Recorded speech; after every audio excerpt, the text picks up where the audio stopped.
folks, which is why I'm not a Republican. Well, I'm not a Republican for the same reason that I'm not with any of the other major parties. And I'm sorry.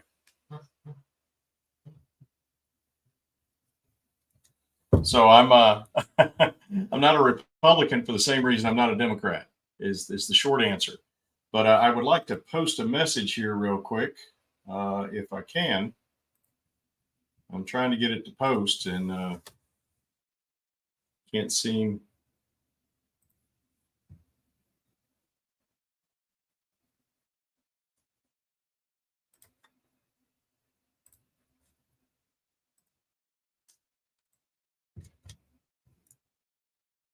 Todd, are we live?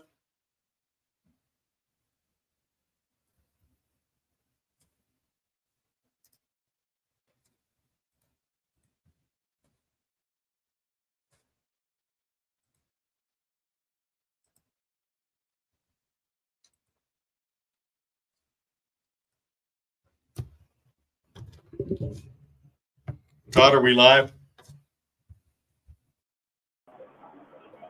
Yes, sir, we are. Okay, I'm just wondering because I've still got this button up here that says to stream this to your audience, and I can't post any messages. I'd like to post some text in the chat box.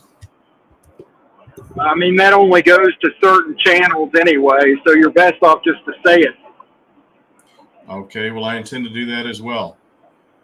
All right. Yeah. Well, anyway, so basically what it comes down to is that the parties are the problem. And we can discuss that for a while.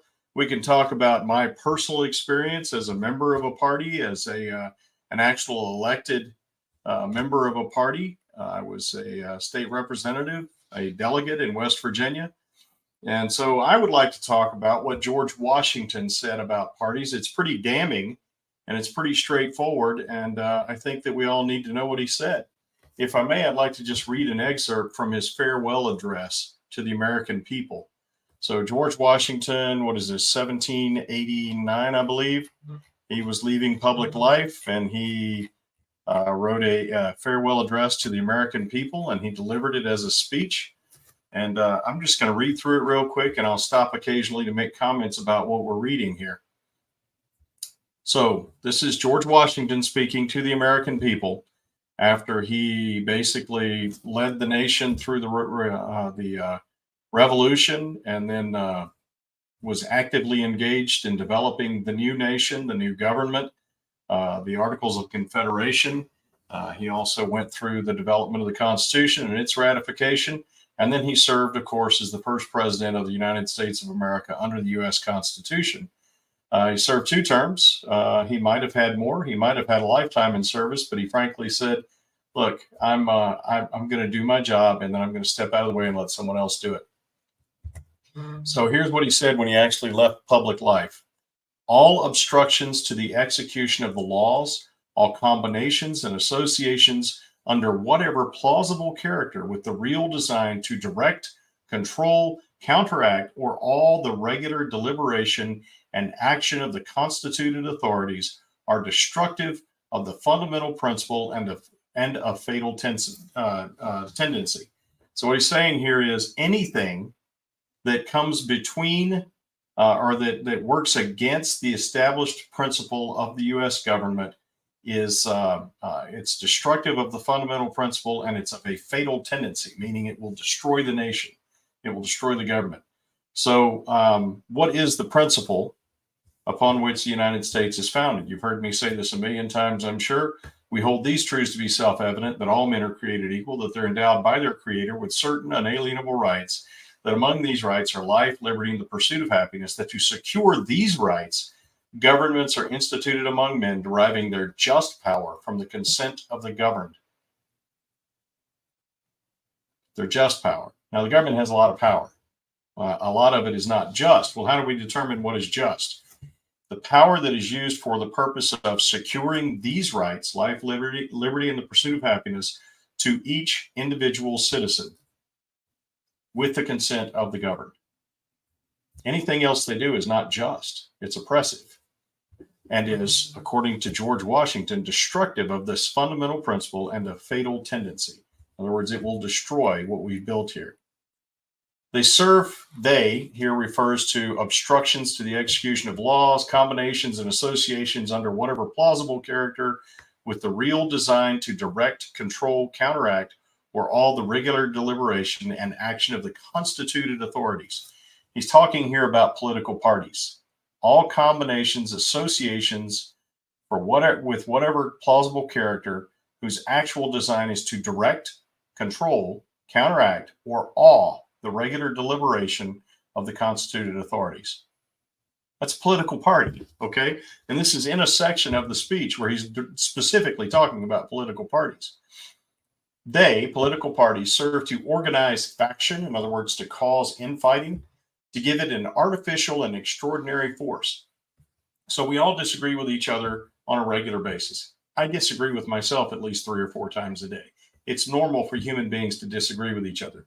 But parties organize the disagreement to give it an artificial and extraordinary force, to put in the place of the delegated will of the nation, the will instead of a party. I hope you understand that. What George Washington is saying is that political parties intentionally organize the arguments to give them artificial and extraordinary force with the intent of replacing the will of the people with the will of a party. I mean, you've got to see that happening. That's obviously what's happening here. Often a small but artful and enterprising minority of the community, and according to the alternate triumphs of different parties, to make the public administration the mirror of the ill-concerted and incongruous projects of faction, rather than the organ of consistent and wholesome plans digested by common councils and modified by mutual interest. What he's saying here is that when they do this, they stir up these problems, these strife, they turn it into an us versus them. They pit us against each other specifically for the purpose that they can gain control of the process, so that some small but artful and enterprising minority of the community, a small group of people who focus their time, efforts, capabilities onto gaining control by their enterprising methods. In other words, setting up systems, building processes, having entire systems of study in the major universities. The idea here is they have an entire world they've created that exists for no purpose other than to make the public administration mirror the ill-concerted and incongruous projects of faction. In other words, to control us, to make our government do what they want it to do instead of what we want it to do. George Washington said this in 1789. And that those ill-concerted and incongruous projects of faction will actually work against the common councils and will not be modified by mutual interest. In other words, our interest as the people. So we will not have any say over it, and it will not work to our benefit, is exactly what he's saying. However, combinations or associations of the above parties, political parties of the above description, may now and then answer popular ends. They are likely in the course of time and things to become potent engines by which cunning, ambitious, and unprincipled men will be enabled to subvert the power of the people and to usurp for themselves the reins of government, destroying afterwards the very engines which have lifted them to unjust dominion. However, political parties might serve your interest right now and might actually serve a popular end at some point. In other words, there might be some policy issue that the party might accomplish for you. And it might be very popular. They might do something that just really gets people excited. All right. That doesn't change the fact that in the course of time and things, they will become potent, powerful engines, powerful machines by which cunning, ambitious, and unprincipled men, in other words, cunning, ambitious, and unprincipled men will seize control of these machines, these political machines, these powerful machines, to subvert the power of the people, to take away from you your power as the citizens as the sovereign rulers of this land and usurp for themselves the reins of government to lessen your power and increase their power against you, destroying afterwards the very engines which have lifted them to unjust dominion. So they not only will raise themselves up and push you down in the mud, push us down in the mud, they will then destroy the pathway that allows people to rise from the mud and assert their power. Does any of this ring a bell? Does any of this sound like something you've seen? And can you honestly look at what's going on in the United States, in West Virginia, and say, it's just one of the parties. It's just the other guys doing this. My party is fighting. Did you hear what he said? However, these associations may now and then answer popular ends, they will ultimately subvert your power and usurp it and become your ruler. He said that very clearly. So you might think it's wonderful that your party is doing this or that or the other. What you have to understand is they do it for one reason, that is to gain control of you. I don't care which party you're a member of. This is what they're doing to you. Towards the preservation of your government and the permanency of your present happy state. Now, he's talking to people in 1789, not today. We don't have a present happy state. Towards the preservation of your government and the permanency of your present happy state, it is requisite, necessary, not only that you steadily discountenance irregular oppositions to its acknowledged authority, the party's acknowledged authority, you have to steadily refuse to acknowledge its authority. That's what George Washington says. It is necessary for the preservation of your government and of our liberties that we steadily refuse to acknowledge and provide oppositions to the acknowledged authority of the parties. George Washington said that. One method of assault may be to effect in the forms of the Constitution alterations which will impair the energy of the system and thus to undermine what cannot be directly overthrown.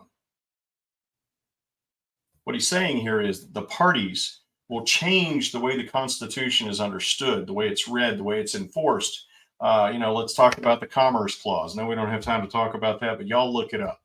The Commerce Clause and how its meaning has changed because they've changed the meaning of the words. I'm not kidding you. This is for real. They have used the Commerce Clause to say that they can regulate navigable waterways that go through your backyard, meaning the ditch or the creek that runs in your backyard. They don't care about anything but owning you. One method of assault may be to effect in the forms of the Constitution alterations which will impair the energy of the system and thus to undermine what cannot be directly overthrown. So if they can't just walk in there and randomly change what they want, they'll change what it means. They'll change its form. They'll change its substance. They'll change how it functions. I hope some of this is ringing a bell for you. And I want to reiterate, it's not the other guys. It's your party. Your party's doing this. In all the changes to which you may be invited, remember that time and habit are at least as necessary to fix the true character of government as of any other human institutions. That experience is the surest standard by which to test the real tendency of the existing constitution of a country. That facility in changes upon the credit of mere hypothesis and opinion exposes to perpetual change from the endless variety of hypotheses and opinion. And remember, especially, that for the efficient management of your common interest in a country so extensive as ours, a government of as much vigor as is consistent with the perfect security of liberty is indispensable. All right, so what he's saying here is don't allow them to make random changes rapidly. We need to return to constitutional governance and then hold them accountable to it every day, all day long. I have already intimated to you the danger of parties in the state with particular reference to the founding of them. We don't need to go on that. That's speaking specifically on geographical formation, and we are talking about ideological. All right, so what we understand here is that George Washington, no one less than George Washington, the father of our nation, right? The guy who made it possible for us to win the revolution, right? This guy understood what he was talking about. And what he said was, if we ever let political parties become established, that what would happen is they would insinuate themselves necessarily between the people and the government that the people created for their own benefit. Guy's a prophet. He's a prophet. How can you look at what's going on right now and find any fault with anything that he said? He was right. So where does this bring us? Does that mean that we need to just burn down the system? I've lived in places where there is no system of governance, and I don't recommend it. And I don't want any of my 9 kids to live in a place like that. So, no, I'm not saying burn it down. And I'm not saying go out and shoot politicians. I'm not saying anything like that. What I'm saying is we need to engage, and dismantle this system that's insinuated itself between us and the government that we own. Because, we keep talking about how we need to change our government. The problem is our government has been reformed, not reformed, reformed. It's been restructured to function in such a way that it has a mutual symbiosis. Of course, that's repetitive, I guess. It's redundant to say mutual symbiosis. But anyway, it has a symbiosis with the government has a symbiosis with the power, with the parties. And so they each together feed each other, and they each together protect each other. And it's not just the other guy's party, it's your party. Your party is doing this to you. So anytime they have you convinced that you have to vote for this party, you have to vote blue to fight red, you have to vote red to fight blue, you have to understand that all you're doing is playing into their hands. All you are doing is empowering them to continue. And by fighting for the blue against the red, believe it or not, you are actually empowering the red, because you're empowering the whole system of blue versus red. When you fight for red against blue, you are simply empowering the whole system of red versus blue. I hope you can understand what I'm saying here. And I know that some of you are probably sitting there going, yeah, but my party's different. We're the good guys. No, your party is not the good guys. They are extracting from you your time, your effort, your capabilities, your sacred vote. Your sacred vote. They are extracting it from you and using it to enslave you. That's it. I hope that made sense. Let's see if anybody has any questions or comments for me. Hi, Miss Ruth. I'm glad to see that you're here. Hey, Dean, it's good to see you. Well, no, I mean, the Republicans and Democrats are part of the same system. And frankly, even though I'm a member of the Constitution Party, and I've made this very clear to the Constitution Party leadership all the way up to the national level. And funny thing is, they don't seem to have a problem with it. And that is that I believe that as soon as any organization builds any kind of strength, any kind of momentum, that what's going to happen is the people who want to own us will infiltrate it, and they will take over, and they will take that momentum and that energy and that power, and they will use it against us. So, yeah, I'm a member of a minor party now. We are set up to work to reestablish constitutional governance. And I am right there with them. I will do whatever it takes. And the moment that I see the current party that I'm a member of behaving in an untoward way, not upholding the Constitution, lying, misusing people, I will do exactly what I did as a Republican. I will stand right up and I will say, you're wrong. Here's where you're wrong. Here's what it says. Now, does this mean I'm always right? No. Here's the difference. My friends can look me in the eye and say, hey, you're messing up. And I will step back and I'll reassess the situation and I will say, you make a very good point. Dean brings up the Tea Party. Can anybody tell me what happened to the Tea Party? Does anybody here know what happened to the Tea Party? Oh, the Tea Party, we're going to go out there, we're going to change the world. And then what happened?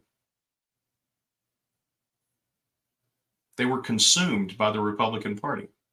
All of their effort, all of their momentum, all of their resources, all of their energy, all of their votes were consumed by the Republican Party. And for a short time, the Republican Party wore the Tea Party like a skin suit.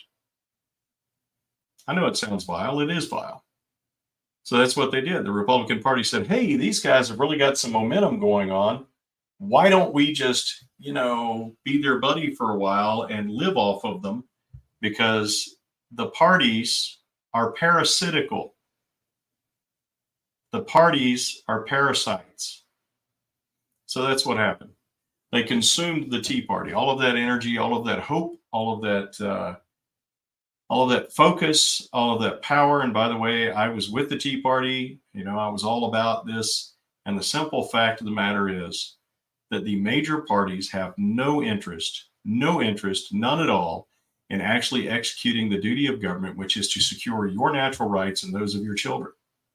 They have no interest in doing that. Why would they do that? And every time you get someone who says, "Oh, I'm on your side, I'm voting for you," they're lying. They simply have no interest in supporting you at all. And even the very few I've ever met who it seems were elected and that was their intent, they end up in this very strange logical little loop here. So the loop says, okay, so I'm going to get elected so that I can do good things for the people back home. And then they get into office and they figure out that they can only do things for people back home if they have influence. And they can only have influence if they have allies and if they have a position like a chairman or a whip or something like that. That's the only way they're ever going to have any influence, is if they actually have one of those positions and they have lots of allies. And the only way they're going to have allies and they're going to get any position is if they will compromise the principles that put them there in the first place. I hope you are listening and you understand what I'm saying. And I want you to understand, it's not the other guys. It's your party doing this. I've been there. I was in it. I saw it. I experienced it. Saw it every day. Heard the conversations. I was chastised repeatedly. A bunch of other people were chastised repeatedly because we didn't toe the party line. You know what? The party is not serving the people. Every time that I heard a citizen say, you need to get on board with the party because the party is trying to win for us. And all I could say was, you don't have any idea what the party is doing to you. You are mistaken. It's that simple. Miss Ruth said something a while ago. This is the battle we all have in just talking about you as a candidate. People are definitely stuck in a certain way of thinking. They are. Thank you for bringing that up, Todd. They are. They absolutely are. And as George Washington mentioned in his farewell address, he said that, it's not just the structure of the party itself. It's not just their power and their money and their influence. It is actually the fact that people become accustomed to that way of doing things. And they think it's the way of doing things. Guys, America is a very different place. The American government is a very different thing since the early 20th century. It was not what it is now in the 18th and 19th centuries. So what happened? Well, a group of political theorists called the progressives, and I'm going to use air quotes every time I say that word because they're not progressive, they are regressive. What they want to do is they want to establish a feudal system whereby you and I and everyone else, we're all just little peons, and that these wonderful, smart, better than us people get to make decisions for us, up to and including when and where we die and how, what we get to eat. And look, these progressives, and you can start with the it's a paper written by Woodrow Wilson, no relation to me, thank God. But Woodrow Wilson wrote a paper in 1887, approximately 100 years after George Washington wrote his farewell address. And it was published, and Wilson was at this time a college professor. You got to watch out for these academics, man. They will say stuff that sounds smart and good, and they have no idea how the real world works. And of course, they're just like anybody else. They can be honorable, they can be dishonorable, they can be complete schmucks. But because they've got a PhD after their name or something, people think they're geniuses. You know what? They could be very intelligent. That doesn't mean they're good people or that they really understand what's good and true and right. So, by the way, I've spent a lot of time around PhDs as well. So it's critical that you understand that what happened was in the beginning of the United States, we had a government which was accountable to the nation, and that the states were accountable to the people. Woodrow Wilson published a paper called The Study of Administration, in which he specifically stated, you can look it up, it's online, it's published online, it's still there, The Study of Administration by Woodrow Wilson. He said that effectively what we needed, because the U.S. had grown so big and government had become so complex, we no longer needed government by the people. Government of the people, by the people, for the people, needs to perish from the earth. Now, keep in mind, he wrote this just a few years after Abraham Lincoln said that the whole Civil War was fought to ensure that government of the people, by the people, for the people shouldn't perish from the earth. This guy literally wrote a paper which was published and became the foundation for the entire new philosophy of politics in the United States, and actually has become so entrenched in our government that even the guys who call themselves conservatives believe that the government owns you and should tell you how to behave. That's why you shouldn't listen to these people. Oh, I'm a conservative. Define conservatism. What are you trying to conserve? You want to know what I'm trying to conserve? I'm trying to conserve the government that was established by the founders, not by the progressives. Because what we live under now is the government that was founded by the progressives, and it is not progressive. It's all about undoing the revolution, which founded the United States, or which founded the American nation, and then later became the United States of America. That's the entire intent of it. Thanks for looking that up, Todd. I appreciate it. So, in the study of administration, Woodrow Wilson says the American people are not smart enough to govern themselves. So, what we need to do is have a class of technocrats, people who are specialists in certain areas. Listen to the experts. You ever heard that? Yeah. Well, that's what Woodrow Wilson was saying in 1887. Listen to the experts. Talking about Woodrow Wilson, being the president or a professor, an academic, am obviously an expert. So you need to listen to me. And he proceeded to tell people how to live their lives and what to do with their money and how to educate their children. And they were wrong. They were wrong. They were dead wrong, and they're still wrong. So he published this paper. It becomes the foundation of the progressive movement. He becomes president of the United States. And then, of course, we've got Roosevelt and, the whole panoply of the players who came along with them. And they established public works and all these other things because the government is better at it than you are, because the government is smarter than you are. Because anybody who can go to college for 4 years and get a degree in, in fishing, they've read about fishing for 4 years and they've taken a bunch of tests on it, are better fishermen than the guys who grew up doing it and their great grandfathers were doing it. It's been passed down through their family for generations. Do you understand what I'm saying? They honest to God believe they're better, that they're more moral, that they are wiser and stronger and smarter and more worthy than you are. They think that they own you and your children. And this is where it comes from.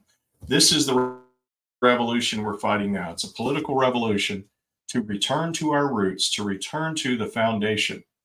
Now, the only caveat that I have about returning to the founding principles of our nation is that they need to be, those principles need to be applied to everyone.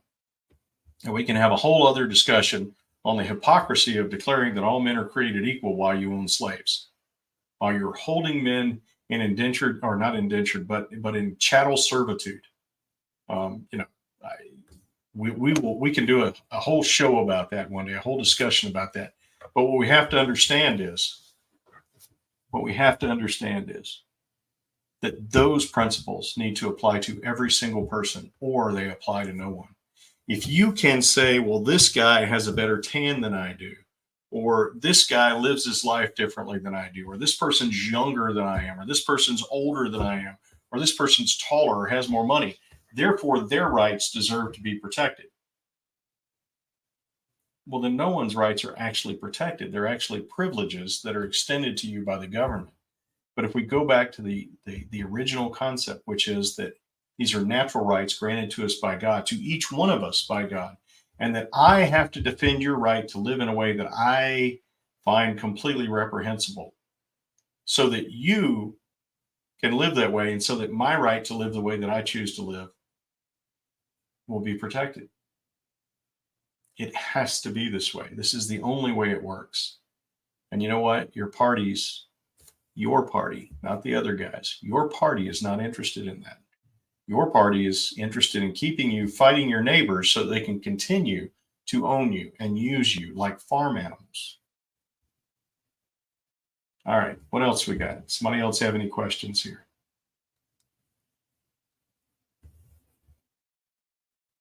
Any further comments? All right. I don't know if my buddy who was getting on my case earlier about my crusade against the parties is actually here, but I hope he gets a chance to listen to it later. And I hope he re-engages with me, because I want everyone to understand that my crusade, my personal crusade, my intent here, the only purpose that I'm even engaged in politics, one reason: I have 9 children.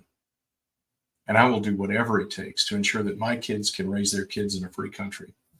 And as a former operational planner for the Army, I have done the analysis of the situation, of the mission, of the tools that we have in our hands, of the tools that the people who want to own us have in their hands. And I have determined, based on my analysis, that in order for my children to be able to raise their children in a free country, we have to reestablish constitutional governance. I've also determined, based on that analysis and based on great amounts of research and study over the years, I think some of y'all probably know I have a master's degree in national security from the Institute of World Politics in DC, where I studied constitutional issues as part of my course of study. I also studied countering enemy propaganda, just for the record. I am working toward a PhD in well, it's public policy, but it's focused on national security policy. And it's all got to come back to one thing.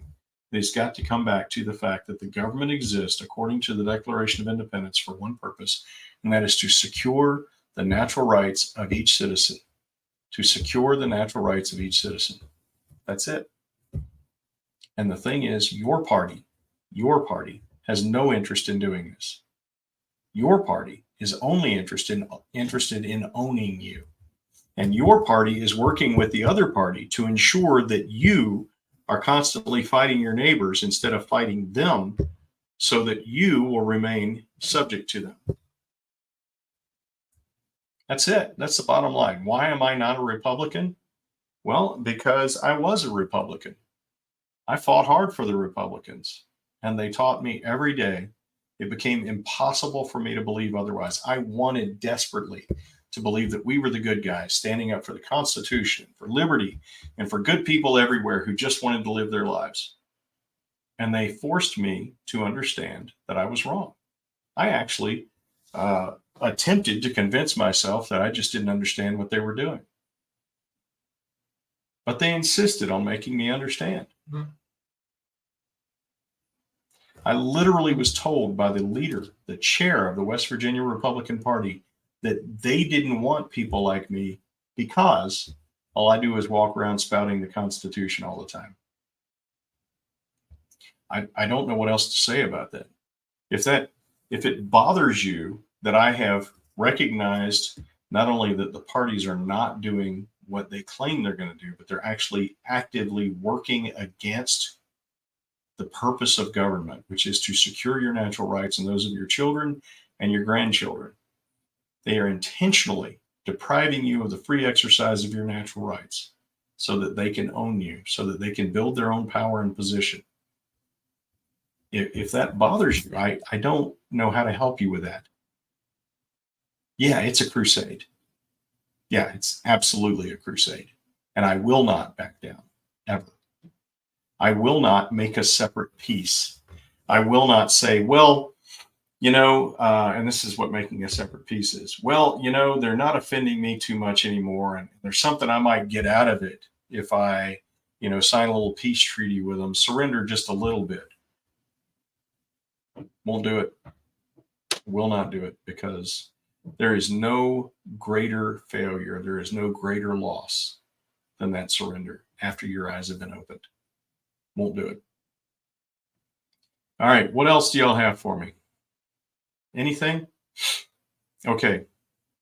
Major announcements. Well, I believe that at this point we've got about 3,500 signatures. We need 8,000. The Constitution Party, National Constitution Party, is starting to come online with us. They've been working in other states, and now they're shifting their focus to West Virginia. So we're going to be working hard. I just handed off 1,834, I think, letters to be sent out to specific people that we're hoping will help us out. And it's expensive. It really is. I spent more money today than I really should have on postage. I don't have that kind of money, and I don't have a big party backing me up, and I don't have any corporate sponsors, and I don't have any lobbyists who love me and think I'm wonderful and want to write me big checks. I have none of that. I have you, and I'm happy that I have you. I wouldn't change it for anything, but stuff costs money, and it's hard. So if you can help out, just go to the website. I think the website, yeah, right there under my name there, marshall4wv.com, or right there under my picture. But please, if you can, send us a few bucks. I hate people constantly asking for money.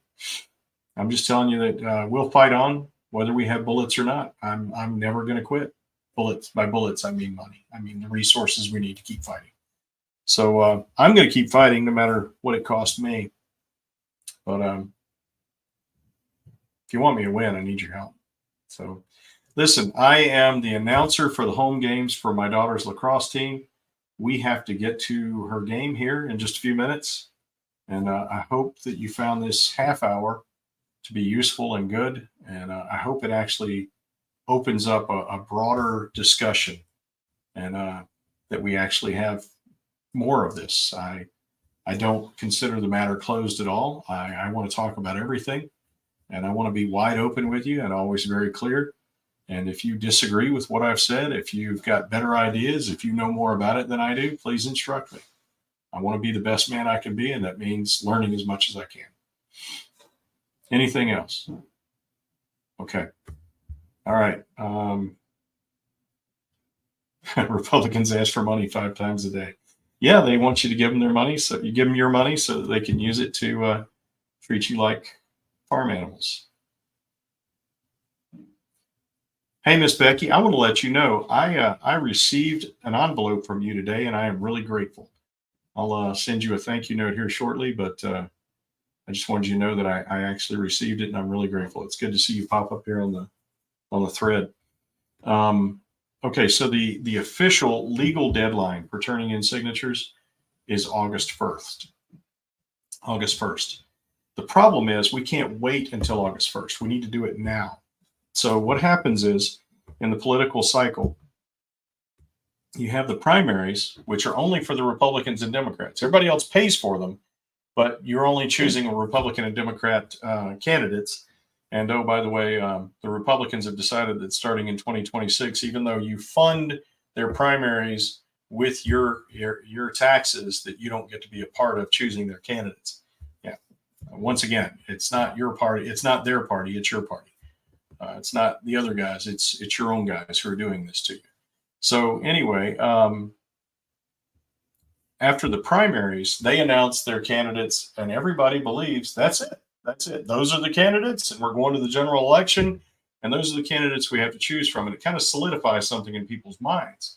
So I need to be able to announce that I'm going to be on the general election ballot right about the same time that everybody else is doing it, so that nobody goes ahead and makes, so that most people, in other words, will actually be willing to consider all of the people who will be on the ballot. That's critically important. So we need 8,000 signatures. We need them turned in, frankly, by the beginning of May. But don't let that, if we get close, we're not quite there by the primary election, just keep pushing. The other issue is that there are organizations in this state, specifically liberty organizations, that are my natural allies because of what I believe and what I'm willing to do. And well, I agree, Dean, but there is, I agree wholeheartedly, but here we are. So let's make it happen. But so they started announcing their endorsements, these organizations that stand up for our liberties. Most of them are grassroots, hardcore, just citizens who are trying to do what's right. And what they're going to do is, when it comes time for them to deliberate about where their endorsements are going to go, they're going to say, well, who's on the ballot? And although I might be on the ballot, given that I've got till August 1st, at the point that they're making their deliberation, I can't prove that I will be on the ballot. So we really need to go ahead and get those 8,000 signatures in now. We really need to.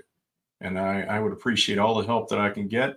And look, all that I can promise you is that I will never quit. I will never quit. I can't promise you that I will go in as your governor and that I will win all these battles. As a matter of fact, I think it very unlikely. But what I will do is I will shape the situation so that if you elect someone else, if you reelect me, or if you elect someone else who has the same principles or similar principles to me, they can go in and take more ground. This is just D-Day, guys. This election is D-Day. This is not Berlin. We have to fight our way all the way across the continent. This didn't happen overnight. We're not going to fix it overnight. But by God, we have got to get a toehold on the beach. Let's go. Thank you. Appreciate you guys. I'm going to go to a lacrosse game. Thanks a lot.